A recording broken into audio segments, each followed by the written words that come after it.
अस्सलाम वालेकुम dear students, क्या हाल चाल है। आई होप आप सब ठीक होंगे। अच्छा बेटा, डियर स्टूडेंट्स, आज हम जो पढ़ने जा रहे हैं वो क्लास 9th का जो चैप्टर नंबर 1 है। Class 9 chapter number 1 introduction to biology. अब बेटा, जितने भी चैप्टर्स हैं ना, इस 9th क्लास के अंदर हमारे पास चैप्टर 9 है, ठीक है। अब चैप्टर 9 के अंदर हमारे पास जितने भी चैप्टर वाइज हमारे पास इंट्रोडक्शन है ना, हमने उनको अच्छे तरीके से पढ़ना है। वैसे तो हम सारे चैप्टर्स अच्छे तरीके से पढ़ेंगे। आज हम जो स्टार्ट कर रहे हैं चैप्टर नंबर 1 से कर रहे हैं, तो उसमें बेटा ये है कि बच्चे क्या करते हैं, बच्चे जो बेसिक जो है वो इंट्रोडक्शन को नहीं पढ़ते। इंट्रोडक्शन जो है बेटा वो बेसिकली एक पूरे चैप्टर का ओवरव्यू होता है, समझ आई। जब आप एक ओवरव्यू नहीं लेते तो आपको नहीं पता चलता कि चैप्टर्स में क्या क्या चीज़ें हैं और क्या क्या चीज़ें पूछी गई हैं और किस तरीके से हमें उसको समझना है। तो फ़र्स्ट ऑफ़ ऑल आपने कोशिश ये करनी है कि जितने भी चैप्टर्स हैं हमारे पास, फर्स्ट ईयर के हैं, सेकंड ईयर के हैं, 9th के हैं, 10th में जिसमें भी स्टूडेंट्स हैं, तो हमने उनके इंट्रोडक्शन को अच्छे तरीके से पढ़ना है। चले हम अपने टॉपिक की तरफ जाते हैं। सबसे पहले हमारे पास है जी साइंस, क्योंकि ये वो साइंस जो है, मतलब बच्चे क्या करते हैं, साइंस के डिफ़ाइन को नहीं पढ़ते। उसकी वजह क्या है कि बच्चे रट्टे लगाने पे लगे होते हैं, बच्चों को रट्टा सिस्टम ज़्यादा अच्छा लगता है। बेसिक कंसेप्ट हमने लेने हैं। तो हमारे पास साइंस है, इसकी डिफ़ाइन है, it is the study in which observation are made, यानी कि एक ऐसी स्टडी जिसके अंदर हम मुशाहिदा बनाते हैं, ऑब्ज़र्व करते हैं। एक्सपेरिमेंट आर डन, और तजर्बात किए जाते हैं। कंक्लूजन और विड्रॉ, और फिर नतीजा, उन तजर्बात से नतीजा अखज़ किया जाता है। किस लिए? टू अंडरस्टैंड द नेचर, ताकि हम कुदरत को क्या कर सकें बेटा जी, जान सकें। अब इसकी मिसाल एक बहुत अच्छी सी मिसाल है कि आपने एक नाम सुना होगा जिसका, एक साइंटिस्ट का नाम है जिसका नाम है आइज़ैक न्यूटन।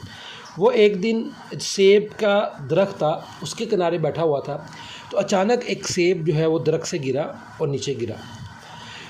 तो उसने सेब को उठाकर उसने देखा कि भाई ये सेब ऊपर से नीचे क्यों आया है, ऐसी कौन सी चीज़ है जो इस सेब को ऊपर से नीचे लेके आई है।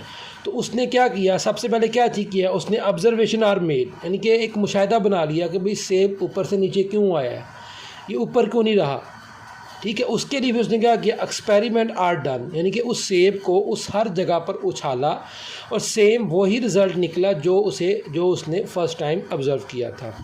उसके बाद उसने नतीजा अखज़ किया, कंक्लूजन और विड्रॉ, उसने नतीजा निकाला कि कोई ना कोई ऐसी फ़ोर्स है जो ज़मीन, हवा से भारी चीज़ को जो ज़मीन है उसे अपनी तरफ खींचती है।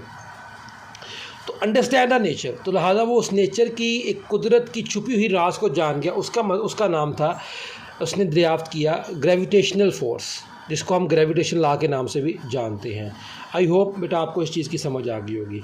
उसके बाद हमारे पास है फादर ऑफ बायोलॉजी, मतलब जो हमारे पास फादर ऑफ बायोलॉजी है हमारे पास है बेटा अरिस्टोटल्स। अरिस्टोटल वो साइंटिस्ट है जिसने बायोलॉजी को डिस्कवर किया। उसने किसके ऊपर काम किया बेटा जी, discover the diversity of animals, यानी कि एनिमल्स की जो वैरायटी है उनके ऊपर काम किया, उनको उसने डिस्कवर किया। जो हमारे पास बायोलॉजी है, वो word biology drive from 2 Greek word, 2 यूनानी ज़बान से निकलता है, जिसका मतलब बेटा हमारे पास बायोस का मतलब है लाइफ और लोगोस का मतलब है स्टडी, यानी कि स्टडी ऑफ लाइफ। अगर हम यह कह दें स्टडी ऑफ लाइफ, तो बेटा ये इतना कहना हमारे लिए काबिल नहीं होगा। हम बायोलॉजी की डिफ़ाइन है, हम लिखते हैं द स्टडी ऑफ लाइफ। अब यहाँ बच्चे क्या करते हैं, यहाँ बच्चे मिस्टेक करते हैं, वो लिख देते हैं द स्टडी ऑफ लाइफ। जब वो इतनी बात लिख देते हैं, वो इस चीज़ से बरी जुमा हो जाते हैं, भाई हमारे 2 नंबर आ जाएंगे, बहुत है जी। लेकिन बात आपने क्या करनी बेटा, डिफ़ाइन प्रॉपर लिखनी है। अगर प्रॉपर डिफ़ाइन नहीं लिखेंगे तो बेटा आपको नंबर नहीं मिलेंगे। तो the study of life of living things and non living things is called biology. अब आप ये कह रहे होंगे जी हम तो लाइफ की बात कर रहे हैं, तो लाइफ में तो लिविंग थिंग्स आनी चाहिए, नॉन लिविंग थिंग्स कहाँ से आ गई। आपके क्वेश्चन भी ठीक होंगे। अब बेटा होता ये है कि लिविंग थिंग्स वो हैं जैसे प्लांट्स, एनिमल्स, ह्यूमंस वगैरह, ये सारे लिविंग थिंग्स हैं। अब नॉन लिविंग थिंग्स कौन से होते हैं? जब हम लाइफ की बात करते हैं ना बेटा, लाइफ एक ऐसा प्रोसेस है, एक ऐसा करैक्टरिस्टिक है जो हमें लिविंग थिंग्स और नॉन लिविंग थिंग्स के दरमियान डिफ्रेंशिएट करता है, उसे फ़र्क बताता है हमें। फॉर एग्जाम्पल मैं बताता हूँ कि लाइफ जो है ना, बायोलॉजिस्ट कहते हैं कि लाइफ तब अफेक्ट होती है जिसके साथ नॉन लिविंग थिंग्स से अफेक्ट होती है जिनके ज़्यादा या कम होने से लाइफ ख़तरे में आ जाती है। जैसे कि हम बात करते हैं कि हमारे पास वाटर है, पानी। अब जानते हैं कि वाटर जो है वो हमारी बॉडी के अंदर राउंड अबाउट 80% जो है 70 to 80% जो है वो हमारी बॉडी के अंदर मौजूद है। अब उसके बाद सॉइल है, उसके बाद एयर है, उसके बाद लाइट है। तो ये वो तमाम चीज़ें हैं बेटा जो हम क्या करते हैं, जो हम नॉन लिविंग थिंग्स कहते हैं। अगर पानी कम हो जाए तो सारी बात हमारी लाइफ ख़त्म हो जाएगी। सॉइल ख़त्म हो जाए तो प्लांट एंकरिंग नहीं कर सकेंगे, अपनी खुराक नहीं ले सकेंगे। एयर आप जानते हैं it is a full mixture of gases, यानी कि इसमें carbon dioxide, air, oxygen, nitrogen and different जो है ना वो गैसेस मौजूद होती हैं। लाइट रोशनी बड़ा अहम सोर्स है, जितने भी प्रोड्यूसर हैं उनके लिए अहम बड़ा सोर्स है। अगर प्रोड्यूसर नहीं होंगे तो आप जारी बात है, आप जानते हैं जितने भी दुनिया के अंदर एनर्जी का साइकिल चल रहा है उसका जो बेस्ट सोर्स है वो हमारे पास सन है। अब उसमें बेटा होता क्या है हमारे पास, ठीक है। अब इन लोगों को इन चीज़ों को स्टडी करना हम ज़रूरी समझते हैं, क्योंकि इनके कम या ज़्यादा होने से या ख़त्म होने से जो लाइफ है वो ख़तरे में आ जाती है। तो बायोलॉजिस्ट लाजा इनको स्टडी करते हैं। तो लाजा हमने जो नॉन लिविंग थिंग्स लिखे हुए हैं ना, ये वो नॉन लिविंग थिंग फैक्टर्स हैं जो कि लिविंग थिंग के ऊपर डायरेक्टली और इनडायरेक्टली असरअंदाज होते हैं।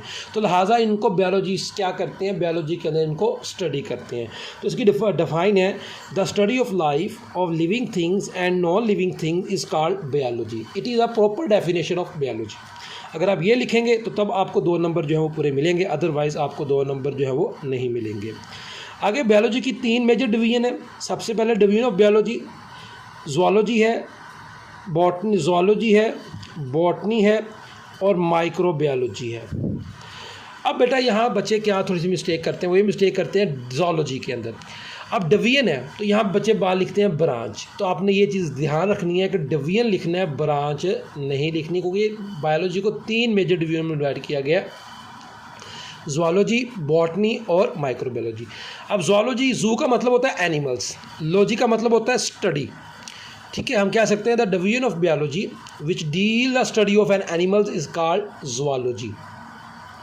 जितने भी हशरातुल अर्ज़ हैं, जानदार हैं, जानवर हैं, उनको स्टडी करना वो क्या हमारे पास ज़ूलॉजी आता है।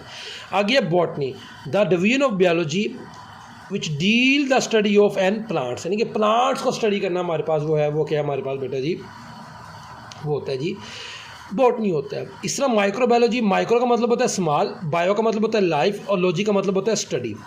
तो यहाँ लिखा हुआ इसके नाम से ही आपको ज़ाहिर हो जाता है। तो सबसे पहले आपने मीनिंग समझना है, रटा नहीं लगाना, मीनिंग समझना है हमने कि हमसे पूछा क्या गया है, कौन सा क्वेश्चन पूछा गया है, उसका मतलब क्या है, डिफ़ाइन है तो डिफ़ाइन हमसे कौन सी पूछी, उसका मतलब क्या। अगर आपको उसका कंसेप्ट आता है तो इट मीन्स को आपको 100% डिफ़ाइन जो है वो आप खुद से कर सकते हैं। क्लियर बेटा। चलें, the division of biology which deal the study of micro organism या microscopic organism is called microbiology, ठीक है। जो माइक्रोबायोलॉजी को स्टडी करते हैं उन्हें हम माइक्रोबायोलॉजिस्ट कहते हैं। इसी तरीके से जो बॉटनी को स्टडी करते हैं उसे हम बोटैनिस्ट का नाम देते हैं। इसी तरीके से जो ज़ूलॉजी को स्टडी करते हैं उन्हें हम ज़ूलॉजिस्ट का नाम देते हैं। तो ये हमारे पास जो एग्जांपल है वो हमारे पास बैक्टीरिया और वायरसेस, ये सारे के सारे बेटा बैक्टीरिया, वायरसेस, फंगल वगैरह जो हैं ये सारे के सारे बेटा क्या माइक्रोबायोलॉजी हैं, क्योंकि माइक्रो मतलब स्मॉल, वो चीज़ें जो आम आंख से नज़र नहीं आती, जिन्हें देखने के लिए माइक्रोस्कोप की ज़रूरत पड़ती है। आई होप बेटा आपको आज का जो फर्स्ट लेक्चर है वो अच्छे तरीके से अंडरस्टैंड हुआ होगा। अगर फिर भी किसी को कोई क्वेश्चन है तो बेटा आप मुझे कमेंट कर सकते हैं, ठीक है। और मुझे लाइक सब्सक्राइब कीजिएगा बेटा। बेस्ट ऑफ लक, अल्लाह हाफिज़।